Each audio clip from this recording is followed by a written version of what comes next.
Okay, hey everybody, it's Tar Green. I'm going to talk about the weekend.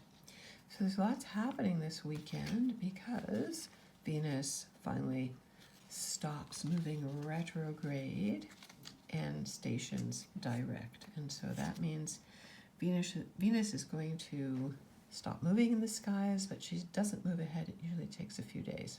Okay. So the moon's in Sag on the 28th. It's hard to believe January's gone so fast, although I know it's also seemed like it's taken forever. It's the nature of time these days. So Sagittarius moon, upbeat, optimistic, good-humored, sextiling Saturn Aquarius. So a nice aspect when the moon and Saturn are working harmoniously together. We can joke about the craziness of these times, let's put it that way. Moon in Sag squaring Neptune and Pisces now.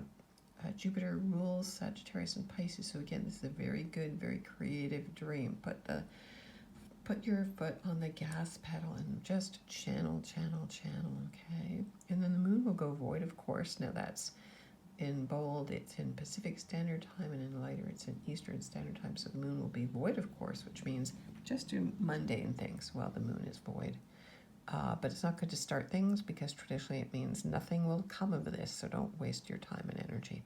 Then the sun in Aquarius, sextiles Chiron and Aries. Again, these are nice aspects. Sextiles are where the energies are positive, harmonious, blending quite nicely. So it's a good time to look at, unfinished wounds and business and kind of get the big picture and be detached about it, because Chiron and Aries is pretty fiery.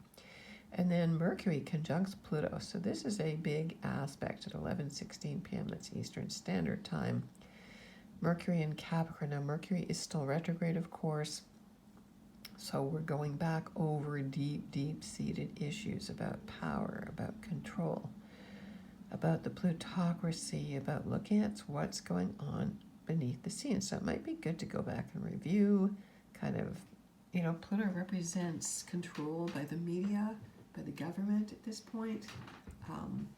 Pluto and Capricorn. Capricorn traditionally had a scapegoat in ancient Greek and Roman times. And at the beginning of the year, that's what they did at New Year's.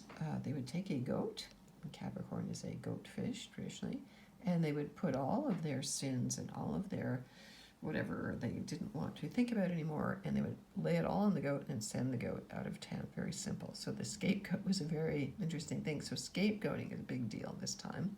So go back and look at where you've been scapegoated or scapegoated somebody else, and just go over issues about career, about long-term goals. Remember that Mars is in Capricorn right now where it's exalted, so it's a good time to go over old plans, old goals, old agendas, and kind of review.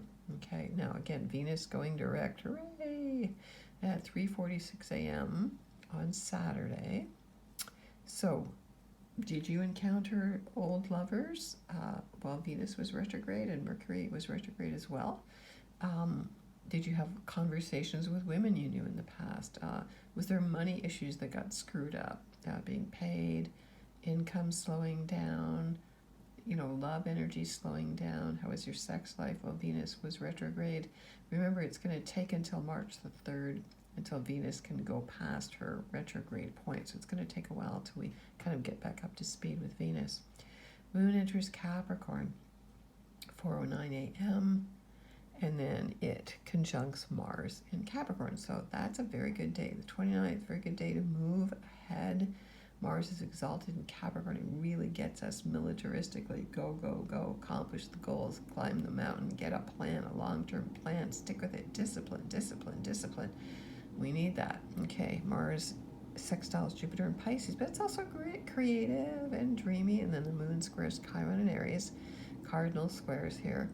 Not wanting to be too revealing about where we're hurt, is mainly this. Capricorn is a dry sign based on the, northern hemisphere winter. It's not considered to be emotional, but Capricorns are very deeply emotional. That's why they were traditionally called a goatfish, because the fact that they're a goat on the surface, kind of like a centaur, but more like a, what did they call those things? I can't think of the name right now. Part goat head and a fish body. So that indicates that deep down, the Pan god, the horny god, Pan, Capricorn is also deeply rooted in the unconscious, so it would be like having a sea fish or merman or mermaid tail. You remember that Capricorn is also a considered feminine earth sign. So it is deep down very emotional, okay? They just don't like to show their emotions because they're getting on with business. The moon trines Uranus and Taurus, so do something outside of the box, connect with people in a new way, do something completely different, break up your routine, whatever that is. And then the moon conjuncts Venus and Capricorn, so we get a feel, that many hours after Venus has stopped in the sky where she is the most powerful. So this would be a good day to bring Venus down to earth, bring her into the body, do Venusian things. She loves massage and she loves, beautiful fashion and makeup, and take a nice bath. It would be good to go walking on the earth if you can. I'm up here in Toronto, Canada. It's like minus 20 degrees here. Can't really get earthing too much here now. But for those of you who can do that, or even ground yourself with some wood or some rocks or some stones, put them on your body, maybe do like a hot stone yoga thing on yourself. All right, then on the 30th, the Sun in Aquarius squares Uranus and Taurus. So this could be a totally didn't see that one coming kind of day, okay? Because Uranus is always the principle of chaos and unexpected change and revolution, and so people will be wanting to fight for the greater good of all. That's the positive sign of Aquarius. We're in the much vaunted age of Aquarius starting. Of course, there's a million different opinions about when it will start, whether it has already started. So Aquarius represents that lofty ideal of the ideal human, fairness and working together, and everybody has the same rights. Not one is over the other, but everyone's acknowledged, and everyone gets to be their own unique individual. So everybody has a voice. Remember, it's an air sign. So Uranus and Taurus, being very grounded, very, very stubborn, standing your ground, putting what you believe, your speech, into words, into motion, into reality. So the moon sextiles Neptune and Pisces. Again, a nice earthy, watery balance there, creative but grounded. So it's a good weekend to really get down to long-term creative plans. The moon conjuncts retrograde Mercury again, so going over those plans, that's okay, refining, redoing. It's great to use Mercury retrogrades for practical reviews like that. Or you could be having the same old conversation that you're going, why am I still having this conversation? And then the moon conjuncts Pluto, 11:44 p.m. So that's, again, taking that into your dreams. The moon rules our dream world, so taking the tyrants.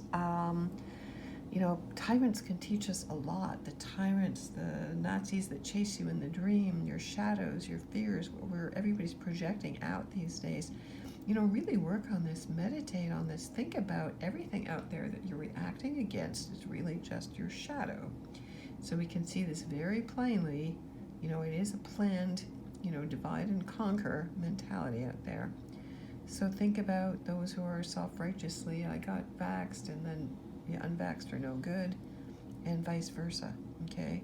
And then to think about how each one is projecting out its own weak spot. And really work with that. Work with that, because that's important. It's an important, what's the word I'm thinking of? Capricorn, it's a foundation.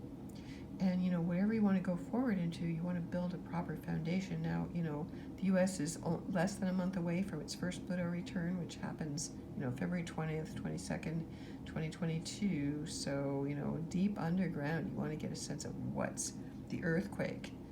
That's Uranus and Taurus already. That's bound to happen. So wishing you all the best. We're on the verge of the new moon, actually, and it's the beginning of the Chinese New Year. It's the year of the water tiger. The new moon is on January 31st, February 1st. Okay. So wishing you many blessings. If you want to get in touch with me, I'm at tarottarot.com. You can find me on my blog at infinitynow.wordpress. I'm on Twitter, TikTok, and Instagram. Sending you many blessings.